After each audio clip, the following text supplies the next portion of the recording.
Prontinho. Tudo certo aqui. Boa noite, pessoal.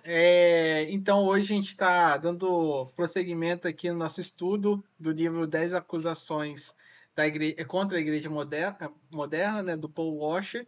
No episódio anterior, a gente falou sobre a suficiência das Escrituras e agora a gente vai abordar uma segunda acusação, que é quando o Paul Washer ele fala que a igreja moderna ela enfrenta uma ignorância a respeito de Deus, ela não sabe quem é Deus.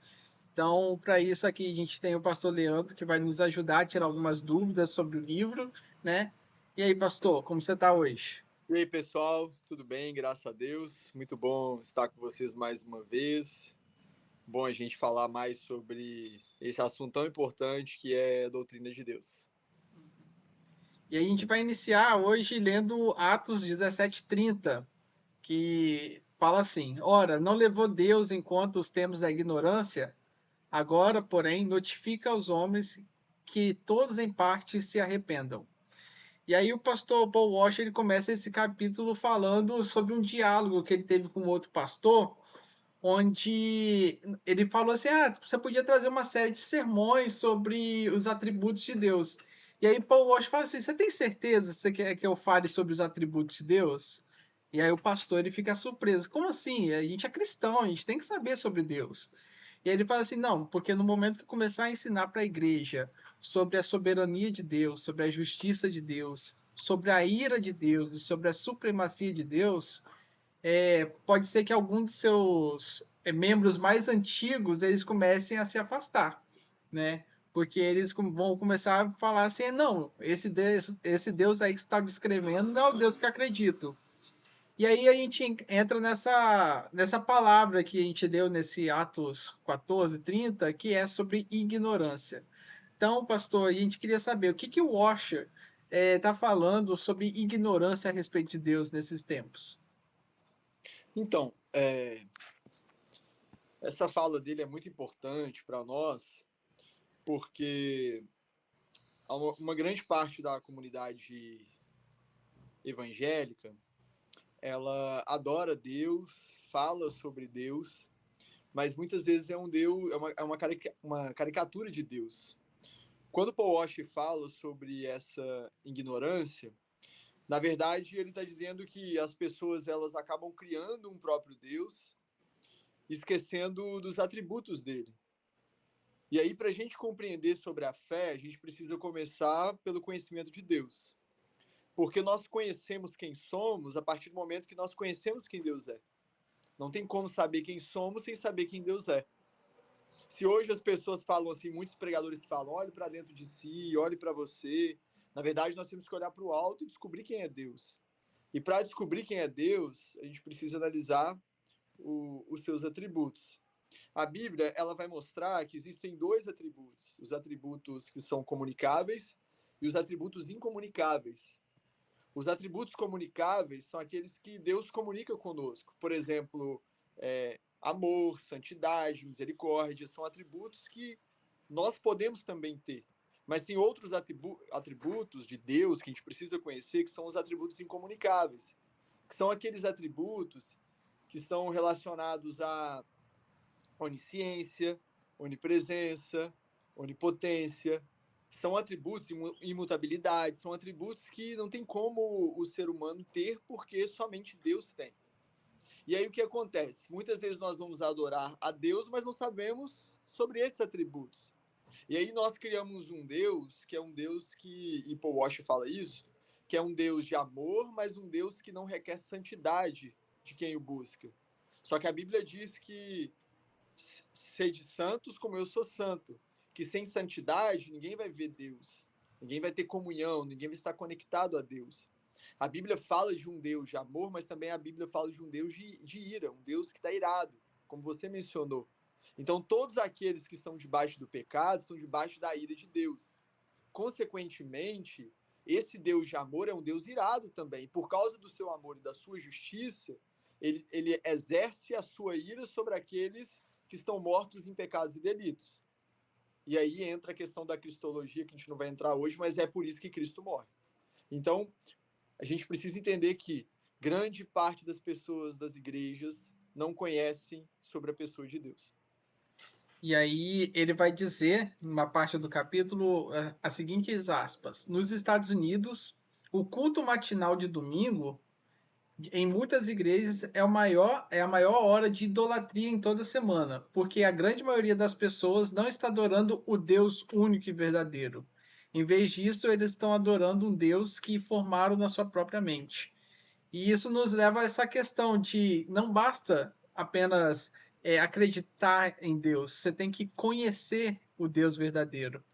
Isso acontece porque hoje muitas igrejas já preferem essas mensagens mais motivacionais, um ensino menos profundo sobre Deus. Eles estão mais preocupados naquele Deus da prosperidade, né?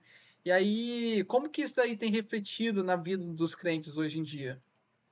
Então, o que acontece? Quando ele cita aqui sobre os cultos matinais, é que nos Estados Unidos os cultos matinais são como os nossos cultos de domingo à noite. Então, então lá os cultos de domingo à noite é que vai mais gente, que, enfim, de domingo de manhã. E aqui no Brasil é domingo à noite.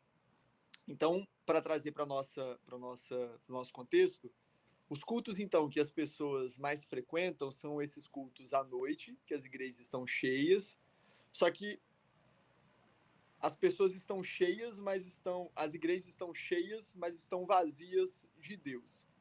E por que isso? Porque as pessoas, e aí ele até cita o 1 Coríntios 5,34, elas não conhecem a Deus e a fé delas é uma fé baseada em sentimentos. Então eu vou à igreja para me sentir melhor. Eu vou à igreja para poder sair de lá mais leve, para que eu tenha minha autoestima ela esteja bem, que o meu ego esteja elevado. Então eu vou à igreja por causa disso. Eu frequento então e participo das celebrações com o objetivo de alcançar a minha bênção, alcançar a minha vitória. A minha vitória tem sabor de mel. Eu, eu canto que eu preciso me humilhar, preciso sacrificar alguma coisa para Deus ouvir o meu clamor. Então, as minhas canções, a minha pregação, em que revelações são apresentadas, mas revelações que não partem das Escrituras, para que as pessoas, então, tenham uma experiência estática e essa experiência as leve a entender que estão tendo mais comunhão com Deus. Então, tudo isso passa por um conhecimento bíblico e teológico vazio, que levam, então, as pessoas que muitas vezes estão nessas comunidades a acreditar e a ir atrás de um Deus que não é o Deus bíblico. Então, a fé delas é uma fé fraca, que é baseada em sentimentos e não é baseada nas escrituras. E isso causa grandes problemas, porque aí eu construo uma igreja que é limitada, uma igreja superficial, eu construo uma igreja frágil, uma igreja em que qualquer tipo de vento de doutrina a leva para um lado e para o outro, e qualquer tipo de problema a derruba. Então ela não é firme na fé, ela não é firme no evangelho, ela não é firme na doutrina de Deus.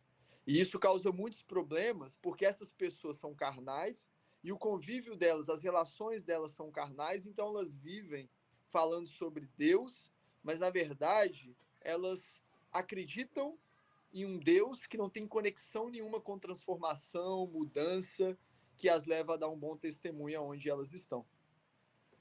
E eu acredito que você já deve ter ouvido isso, talvez Ronildo também. Geralmente, quando alguém começa a estudar teologia, a gente logo escuta a seguinte frase: você toma cuidado porque a letra mata, você toma cuidado porque a teologia esfria o crente. E aí as pessoas sempre vão estar te colocando para trás quando você começa a buscar um pouco mais de Deus. E até Paul Washer fala assim: olha o que você está falando, desde quando você conhecer a Deus não se aplica na nossa vida, né? E aí eu queria que você falasse um pouco, já passou por esse momento onde alguém falou que a teologia está matando a sua fé? Sempre, sempre. As pessoas falam, não vou estudar teologia porque teologia vai me distanciar de Deus, mas é o contrário, porque a teologia é o estudo sobre Deus. Então, quanto mais eu estudo sobre Deus, mais eu estou me aproximando dele, mais eu Uhum. estou tendo comunhão com ele. E é interessante que quando a gente estuda sobre Deus, a gente vai quebrando alguns paradigmas, algumas crenças e até mesmo alguns pecados que não existem. Então a igreja ela tem E quando eu falo igreja, gente, eu falo no geral, tá? Ela tem a mania de aprisionar as pessoas. Então eu vou aprisionar, vou fazer um discurso de medo, em que as pessoas vão ficar ali presas e elas não vão sair de dentro daquela cerca. Mas o evangelho, o evangelho nos liberta. Ele nos tira desse lugar.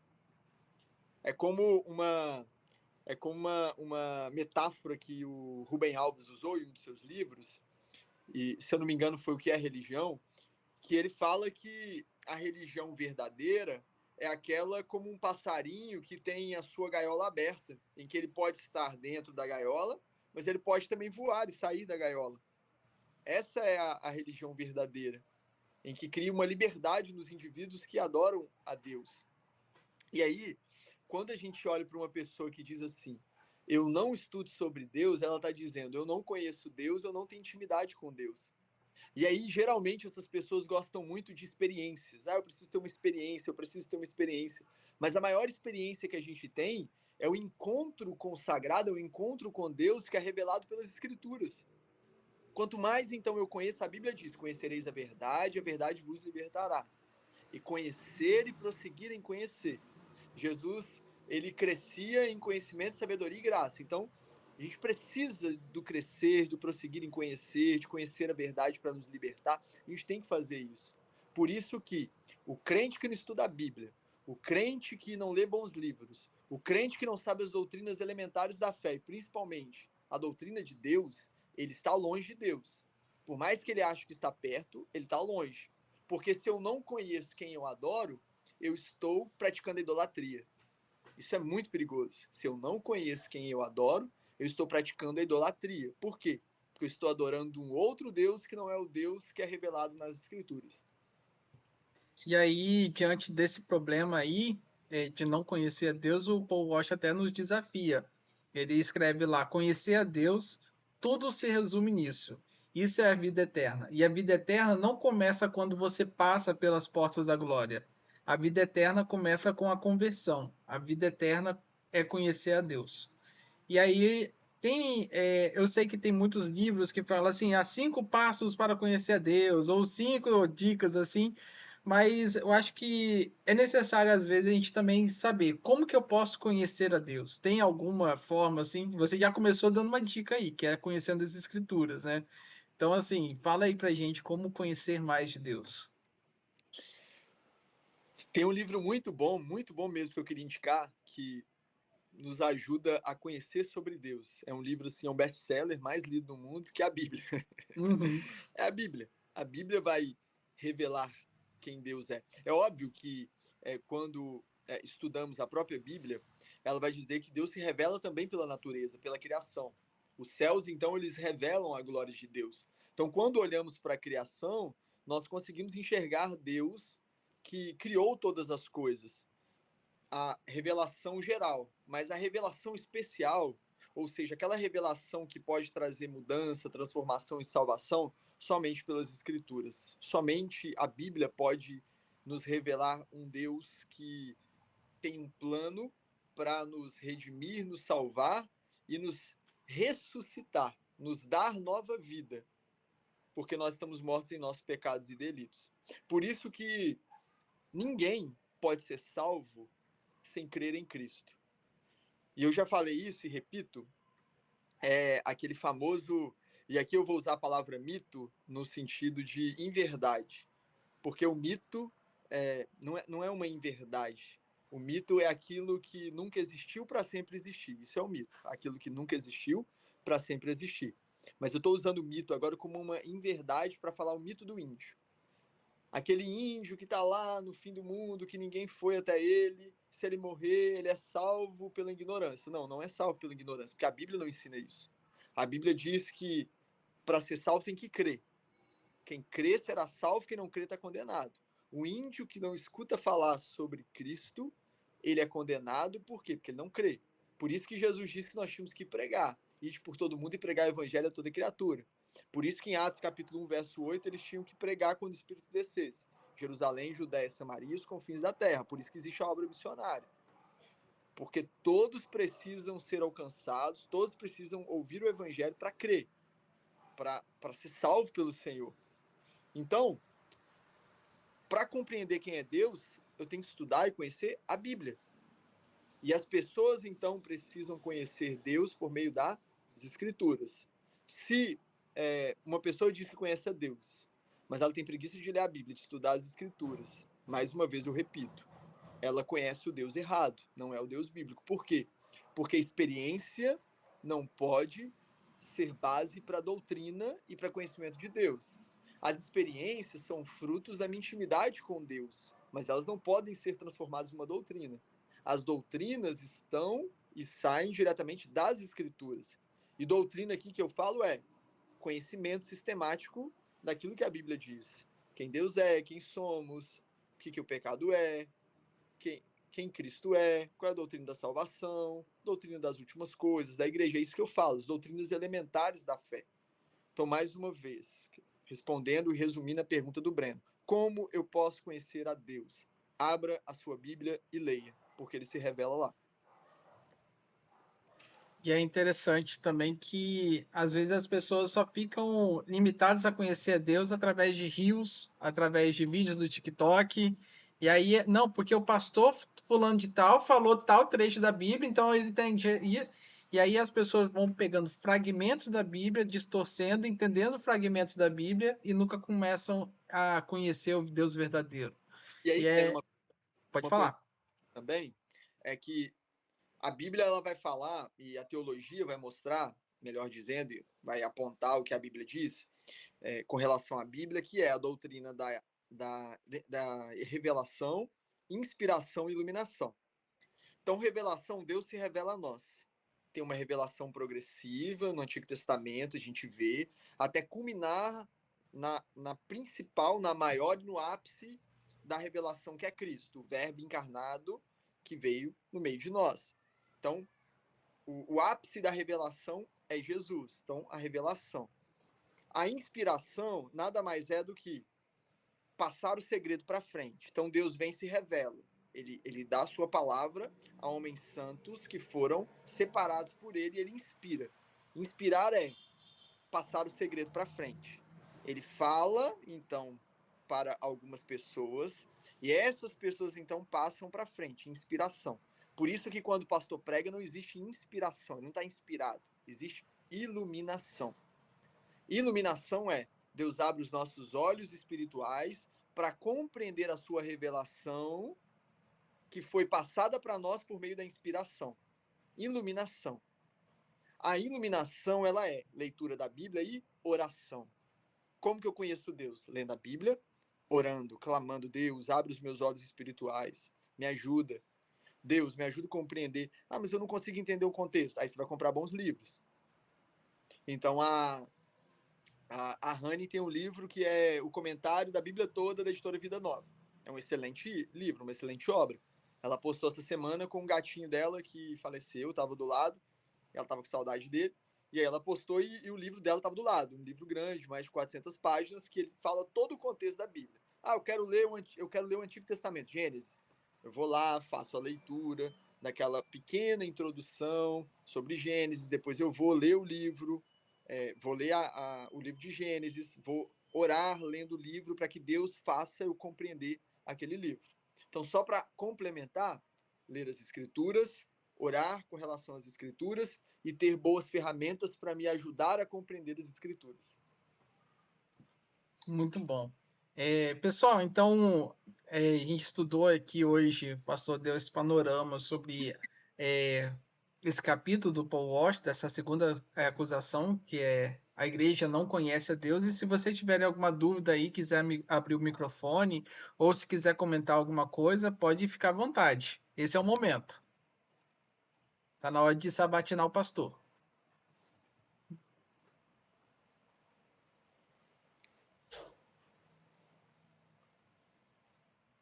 Ninguém tem dúvida? Ronildo não tem dúvida?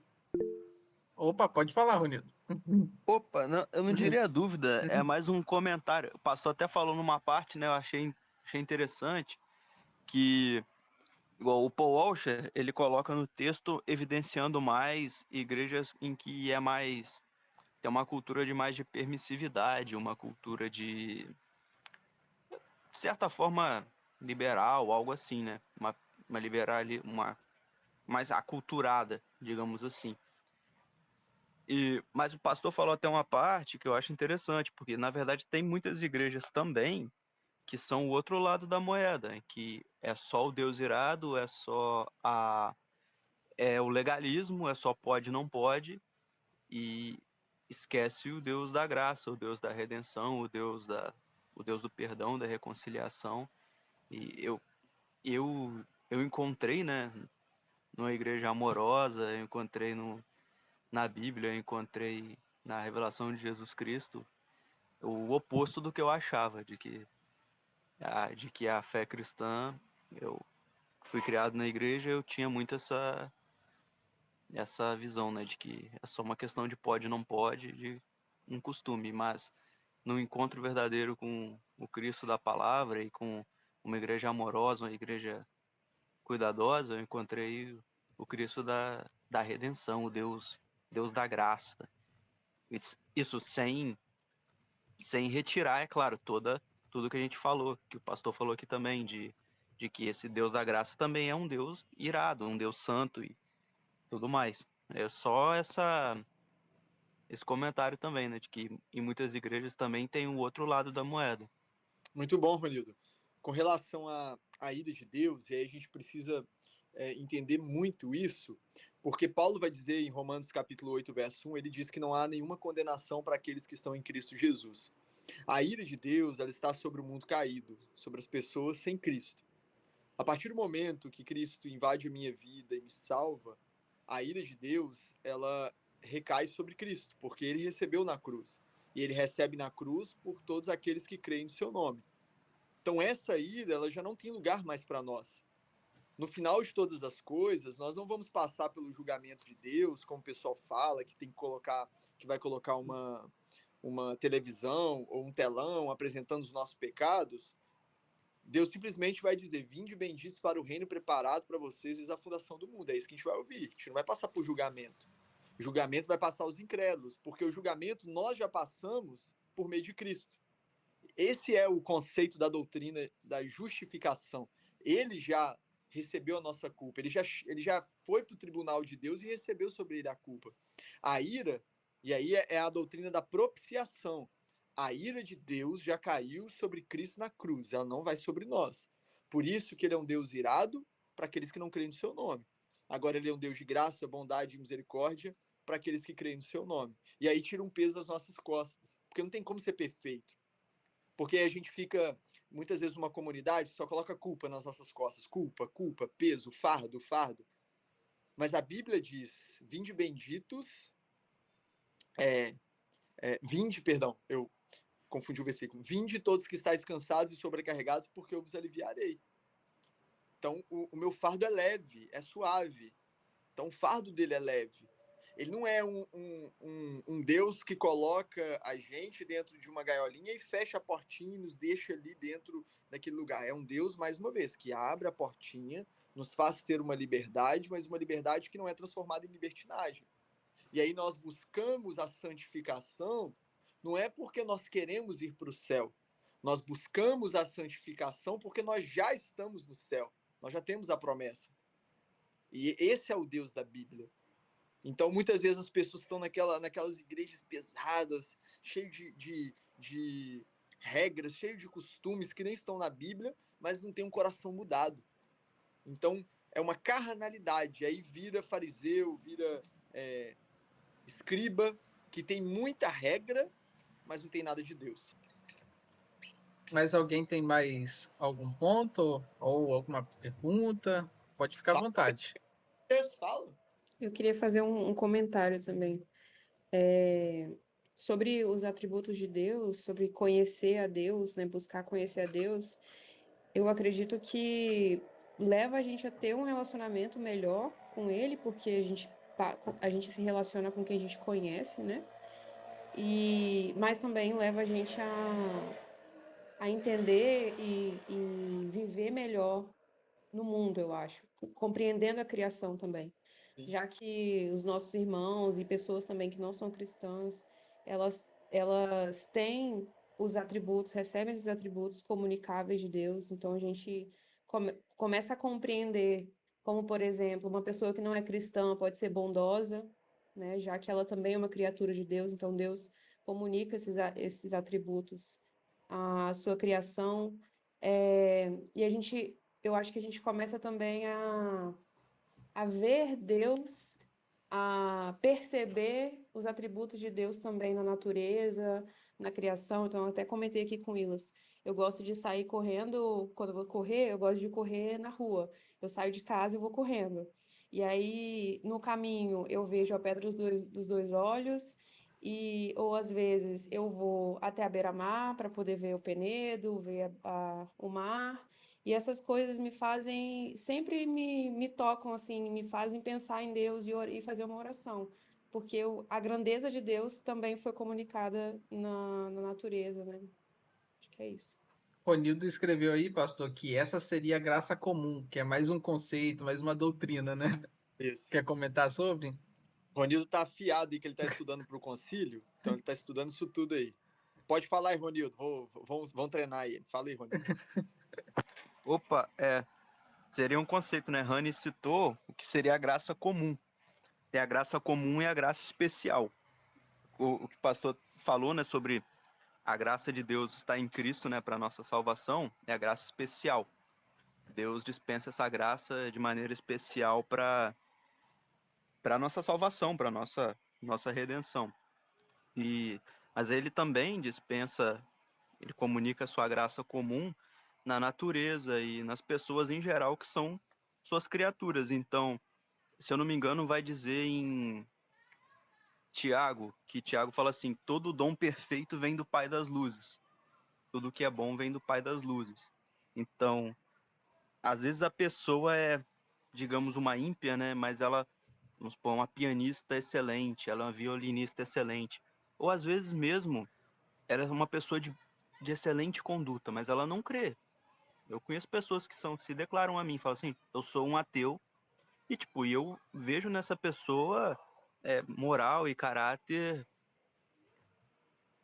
superior, eu não diria se seria a palavra certa, né? Mas que eu desejáveis que eu acho que às vezes eu até vejo em mim.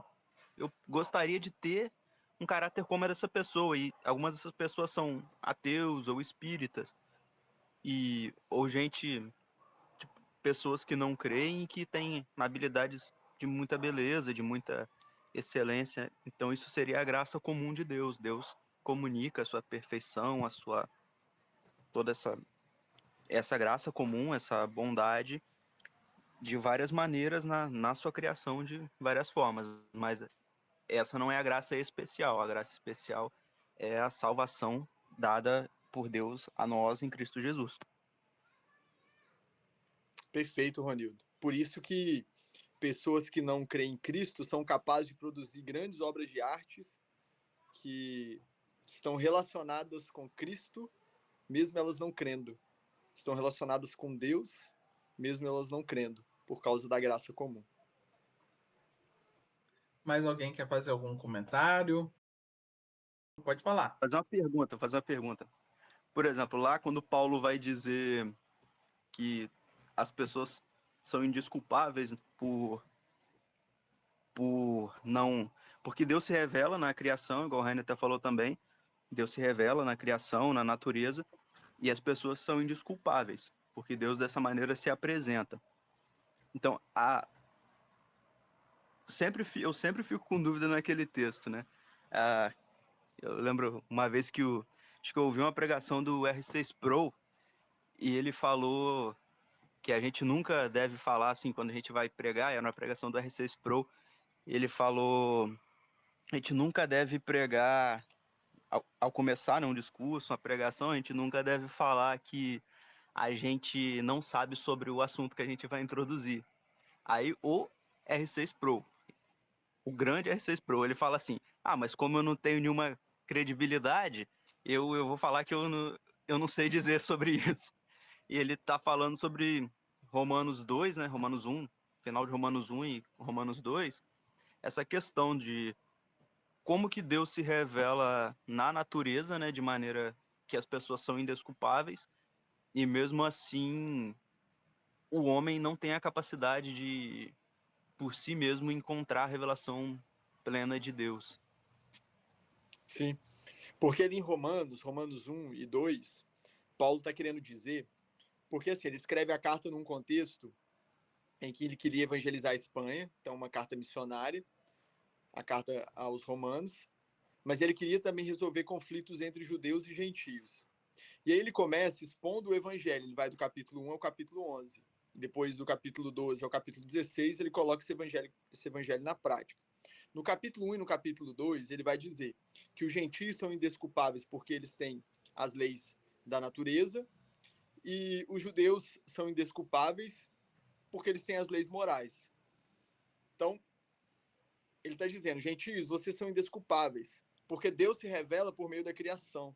E mesmo assim, diante dessa revelação, a prova que existe um Deus, vocês não creem em Deus nem em Cristo. Então, a revelação, Deus se revela pela criação, e vocês não creem nele. Aí ele diz para os judeus, Deus se revela pelas leis morais. Vocês têm o conhecimento, mas mesmo assim vocês são indesculpáveis. Aí ele vai dizer, tanto pela lei moral, quanto pela lei natural, pela lei da criação, não há como ser salvo. A salvação só é, aí ele vai para o capítulo 3, não há justo sequer, não há ninguém que faça o bem, não há ninguém que busque a Deus, todos estão perdidos, extraviados. Aí ele vai no capítulo 3, ele vai dizer que a salvação só pode ser por Jesus Cristo. Então, todos são indesculpáveis. Aqueles que têm as leis morais, aqueles que têm as leis naturais, todos são indesculpáveis, porque somente por meio, tudo vai convergir em Cristo. Somente Cristo pode trazer essa revelação especial para a salvação. E hoje a gente aprendeu um pouco mais sobre essa acusação, né, que as pessoas têm essa ignorância sobre a Deus. E como Paul Washer diz, a pergunta não é se a gente crê em Deus, mas é se a gente conhece o Deus verdadeiro, né?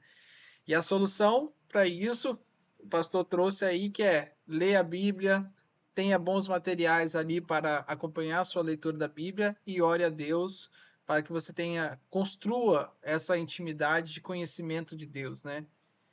E como a gente está chegando aqui na parte final, eu queria pedir para o pastor Leandro para orar, agradecendo pelo nosso encontro. E queria também encorajar vocês a convidar mais pessoas. Pode ser de outras igrejas, pode compartilhar aquele link que eu mando lá para outras pessoas, para que outras pessoas também participem. E quanto à gravação, eu gravei o primeiro encontro, eu só tive que fazer algumas edições lá. E aí eu vou tentar publicar os dois hoje, que aí já fica disponível aí. E a gente vai poder também compartilhar com quem não conseguiu participar. Beleza? Peraí que a Rose perguntou, pastor, quem é Deus para o Senhor? Então, para conhecer quem é Deus, a gente precisa olhar para aquilo que nós falamos, para os seus atributos. Então, quem é Deus para mim? E aí eu preciso entender, Deus é quem? Deus é o criador de todas as coisas. Então, primeiro, Deus é o criador. Quem é Deus para você? Deus é aquele que é onipresente. Ele está em todos os lugares. Quem é Deus? Deus é onipotente, ele pode todas as coisas. Deus, quem é Deus? Ele é imutável, ele é o Deus que não muda, ele sempre é o mesmo. Ele é o Deus misericordioso, ele é o Deus que ama, ele é o Deus que é cheio de graça. Então eu preciso compreender os atributos de Deus, porque os atributos revelam quem ele é. Aí a gente vai aprofundando a teologia. Eu preciso entender os nomes de Deus, porque os nomes de Deus mostram sobre o caráter de Deus. E aí eu começo a estudar os nomes dele. Então eu vou fazendo esse estudo minucioso, que a partir desse estudo, de todos esses pontos que nós falamos de forma introdutória aqui, que em breve nós vamos usar uma literatura para falar cada ponto, né, Breno? Que é a literatura que a gente está conversando. A gente vai passar por cada doutrina de forma profunda. E aí a gente vai compreendendo. Então a gente compreende quem Deus é por meio daquilo que ele revela nas Escrituras. E as Escrituras revelam os seus atributos. Então, os atributos são essas características que mostram quem de fato Deus é. Vamos orar então? E aí, a partir de hoje, quando as pessoas perguntarem quem é Deus para você, você não vai falar que é meu pai, meu amigão. Você vai ter profundidade para explicar quem Deus é. Paizinho. Deus, nós te agradecemos. Muito obrigado por tudo que nós aprendemos nessa noite.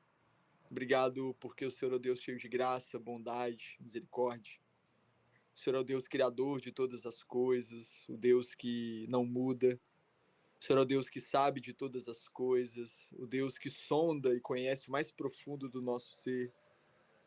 O Senhor é o Deus que pode todas as coisas. O Senhor é o nosso Deus. Bendito Senhor que enviou Cristo para nos salvar. Obrigado. Nós louvamos o Senhor. Que o Senhor nos ajude a crescer e a prosseguir em conhecer o Senhor.